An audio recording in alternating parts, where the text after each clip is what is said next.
आदाब, सत श्री अकाल, जय भीम, जोहार। मेरा नाम है कन्हैया कुमार। साथियों, जिस तरीके से आपने देखा कि इलेक्शन कमीशन के 10 बड़े बदलाव आए हैं, तब से पूरा देश हैरान है। साथियों, ये लगातार जिस प्रकार से राहुल गांधी जी के द्वारा बहन कुमारी मायावती जी के द्वारा सवाल उठाए जा रहे थे, उसको लेकर के कहा जा रहा है कि इलेक्शन कमीशन ने 10 बड़े बदलाव किए हैं। इसको लेकर के हम विस्तार से आप लोगों के बीच में जानकारी देने वाले हैं। वहीं साथियों, इन बदलावों के बाद क्या जो विपक्ष है उसकी प्रतिक्रिया आई है, जो भारत की पॉलिटिकल पार्टियां उनकी क्या प्रतिक्रिया आई है, ये भी हम विस्तार से आप लोगों के बीच में बताने वाले हैं। इससे पहले मेरी आपसे गुजारिश है, कभी तक आपने BM90 को सब्सक्राइब नहीं किया तो सब्सक्राइब कर लो, साथ ही बेल आइकन को प्रेस कर लो, वीडियो को लाइक जरूर करें। साथियों, ये सारी चीजें फ्री होती है। आपके लाइक और सब्सक्राइब से हमें मोटिवेशन मिलता है और हम शोषित वंचित पीड़ित समाज के लोगों की आवाज बनते हैं, इसलिए लाइक सब्सक्राइब जरूर करें। साथियों, जिस तरीके से आपने देखा कि लगातार बदलाव किए जा रहे हैं इलेक्शन कमीशन के द्वारा, देखा होगा कि इलेक्शन कमीशन पर प्रत्येक प्रकार के आरोप लगाए जा रहे हैं। जब से 5 राज्यों के विधानसभा चुनाव हुए थे इकट्ठे, तभी से लगातार इलेक्शन कमीशन पर सवाल खड़े हो रहे हैं और लगातार विपक्षी पार्टियां इलेक्शन कमीशन के ऊपर हावी हैं। वहीं साथियों, जिस प्रकार से आपने देखा कि इलेक्शन कमीशन का जो जवाब होता है वो रटा रटाया एक ही जवाब होता है। लेकिन साथियों, जिस प्रकार से हरियाणा चुनाव और खासकर महाराष्ट्र चुनाव को लेकर के अभी राहुल गांधी जी के द्वारा और बहन कुमारी मायावती जी के द्वारा टिप्पणी की गई, तो जिस प्रकार से लगातार इलेक्शन कमीशन से मांग थी कि कुछ बदलाव किया जाए। साथियों, जिस प्रकार से 10 बदलाव किए गए हैं इलेक्शन कमीशन के द्वारा, वो तो आप लोगों के माध्यम से देख लिए होंगे। लेकिन साथियों, जिस प्रकार से विपक्ष की लगातार प्रतिक्रिया आई है, इस बदलावों से पूरा देश हैरान हो गया। जिस तरीके से ये बदलाव किए, मैं जो 10 बड़े बदलाव किए गए हैं उसको मैं एक एक करके आप लोगों के बीच में बताने वाला हूं कि 10 बदलाव क्या किए गए हैं। साथियों, जो पहला बदलाव किया गया है, मतदाता पहचान पत्र की तुरंत डिलीवरी, यानी जो मतदाता पहचान पत्र होगा उसकी डिलीवरी तुरंत की जाएगी। जो दूसरा बदलाव किया गया वो ये किया गया कि 100% वेबकास्टिंग का निर्णय, यानी जिस प्रकार से आपने देखा था कि प्रत्येक बूथ पर सिर्फ एक ही CCTV कैमरा या 50% जगह CCTV कैमरा लगाए जाते थे, लेकिन साथियों अब जिस प्रकार से कहा जा रहा है कि 100% वेबकास्टिंग की जाएगी, यानी पूरी जगह पर CCTV कैमरे के द्वारा इसकी निगरानी की जाएगी। वहीं साथियों, तीसरा जो सबसे बड़ा बदलाव किया गया है, चुनाव डेटा स्टोरेज की अवधि में कमी। साथियों, जिस प्रकार से आप लोगों ने देखा कि पहले कम से कम डाटा को 1 साल तक रखा जाता था, लेकिन अभी जिस प्रकार से इलेक्शन कमीशन के द्वारा बदलाव करते हुए इसमें कहा गया है, चुनाव आयोग के द्वारा कहा गया है कि जो ये डाटा है अब सिर्फ और सिर्फ 45 दिन तक हमारे पास रहेगा। इसके पहले यदि कोई याचिका दायर करता है तो उसको डाटा दिया जाएगा, नहीं तो ये डिलीट कर दिया जाएगा।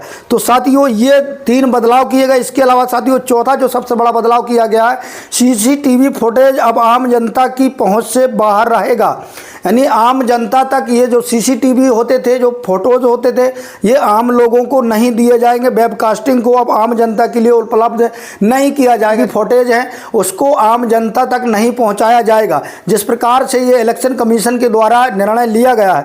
वहीं साथियों, 5वां जो निर्णय लिया गया, बिहार में वोटिंग सिस्टम की शुरुआत। साथियों, यहाँ पर जो सबसे महत्वपूर्ण बदलाव किया गया है, खासकर बिहार राज्य को देखते हुए, जिस प्रकार से मायावती जी के द्वारा और राहुल गांधी जी के द्वारा सवाल खड़े किए गए थे कि महाराष्ट्र और हरियाणा की तरह ही यहाँ पर भी फिक्स होने वाले हैं चुनाव। जिस तरीके से महाराष्ट्र और हरियाणा में हुए थे उसी प्रकार से बिहार में होने वाले हैं।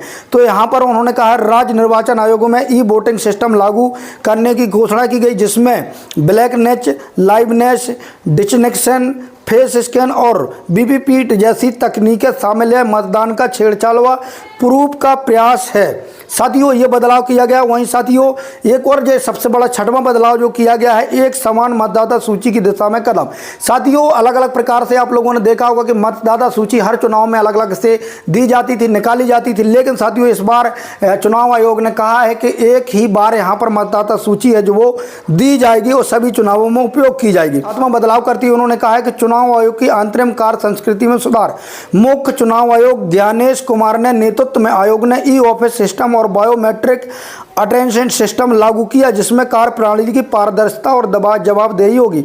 साथियों, जिस प्रकार से ये बदलाव किया गया है कि अब बायोमेट्रिक, जिस प्रकार से हम कहीं जाते हैं आधार कार्ड से लिंक हम अंगूठा लगाते हैं, उसी प्रकार से उन्होंने कहा है कि इलेक्शन की पारदर्शिता के लिए बायोमेट्रिक अटेंडेंस भी लगाई जाएगी। वहीं साथियों 8वां जो बदलाव किया गया है, चुनावी प्रतिक्रियाओं का अंतर्राष्ट्रीय अध्ययन।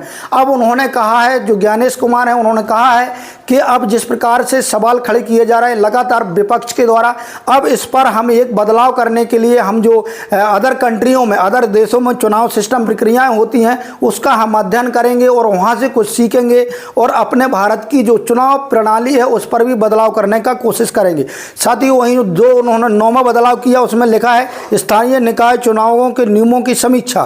साथियों विभिन्न राज्यों में स्थानीय निकाय चुनावों के नियमों की समीक्षा शुरू की गई है ताकि मतदाता सूची की एक रूपता सुनिश्चित की जा सके, यानी एक ही प्रकार की जो मतदाता सूची है वो बनाई जा सके। साथियों जो 10वां सबसे बड़ा यहाँ पर निर्णय लिया गया वो ये है चुनाव संचालन नियमों में संशोधन।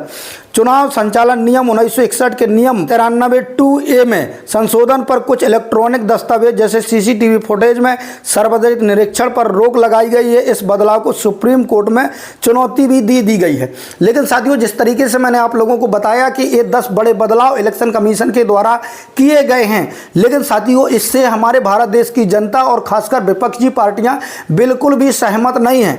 साथियों यहाँ पर सबसे बड़ी टिप्पणी विपक्ष की तरफ से जो आई हुई है, जो विपक्ष ने सवाल खड़े किए हुए हैं, उन्होंने कहा है उपरोक्त बदलावों में कुछ जैसे ई वोटिंग बिहार राज्य निर्वाचन आयोग में संबंधित है जबकि अन्य अंतर्राष्ट्रीय स्तर पर लागू है।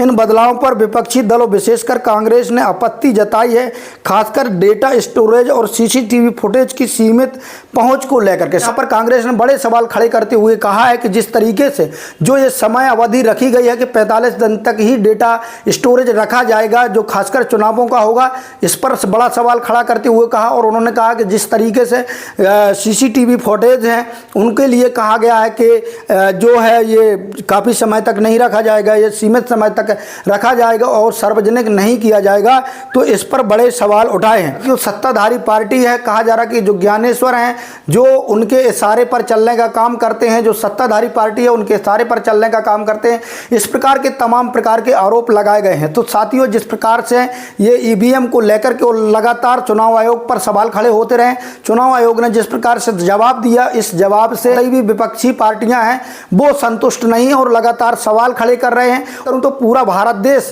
इससे काफ़ी ज़्यादा नाराज है जिस तरीके से इलेक्शन कमीशन के द्वारा 10 बड़े निर्णय लिए गए हैं। साथियों आप लोगों की राय क्या है कमेंट के माध्यम से जरूर दें। अभी तक आपने BM News 90 को सब्सक्राइब नहीं किया तो सब्सक्राइब कर लें, साथ में बेल आइकन को प्रेस कर लो, वीडियो को लाइक जरूर कर दें। धन्यवाद।